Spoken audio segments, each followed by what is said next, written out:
চলতে ফিরতে এই আয়াত 21 বার পড়ুন। আজ থেকে সংসারে উন্নতি শুরু হবে, টাকা রাখার জায়গা হবে না, জীবন থেকে অভাব দূর হবে।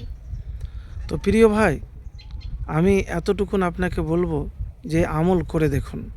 আমল যদি আর দোয়া কবুল হয় তাহলে আপনার উন্নতি শুরু হয়ে যাবে।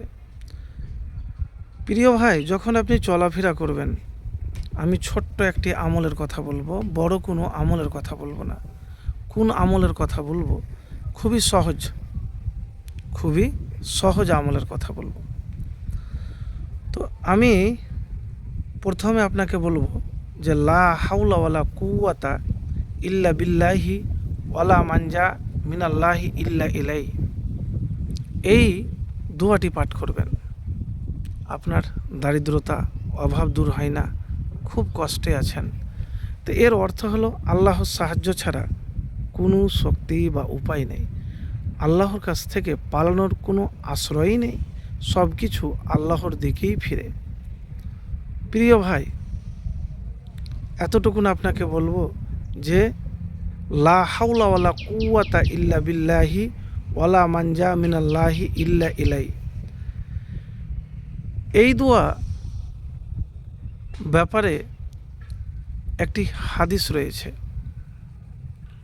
বিখ্যাত তাবেঈ হযরত মাকহুল রহমতুল্লাহ আলাই বলেন, যে ব্যক্তি এই বাক্যগুলো 7 বার বলবে।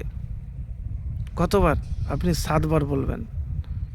চলতে ফিরতে বা ফজরের নামাজের পর বা মাগরিবের নামাজের পর 7 বার বলবেন। আল্লাহ তাআলা তার 70টি অভাব দূর করবেন। লা হাওলা ওয়ালা কুওয়াতা ইল্লা বিল্লাহি ওয়ালা মানজা মিনাল্লাহি ইল্লা ইলাই। আর সবচাইতে ছোট্ট হলো দারিদ্রতা। তো দারিদ্রতা সবচাইতে মানুষের জীবনের কঠিন অধ্যায়। হাতে যদি টাকা না থাকে, অভাব থাকে, তো মানুষ পেরেশান থাকে, জীবনটা কঠিন হয়ে যায়। তো একবার আল্লাহর কাছে সাহায্য চেয়ে দেখুন।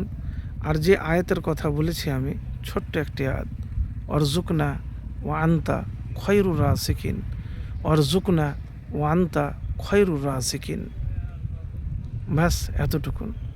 আর দুরূদ শরীফ পড়বেন, কেন দুরূদ শরীফ না পড়লে কিন্তু দোয়া কবুল হবে না, আগেই আপনাকে বলছি। আল্লাহুম্মা সাল্লি আলা মুহাম্মাদি ওয়ালা আলি মুহাম্মাদ কামা সাল্লাইতা আলা ইব্রাহিমা ওয়ালা আলি ইব্রাহিমা ইন্নাকা হামিদুম মাজিদ। আল্লাহুম্মা বারিক আলা মুহাম্মাদি ওয়ালা আলি মুহাম্মাদ কামা বারাকতা আলা ইব্রাহিমা ওয়ালা আলি ইব্রাহিমা ইন্নাকা হামিদুম মাজিদ। তো এই আমল একবার করে দেখুন, ইনশাআল্লাহ আপনার উন্নতিও হবে, আপনার হাতে টাকাও আসবে।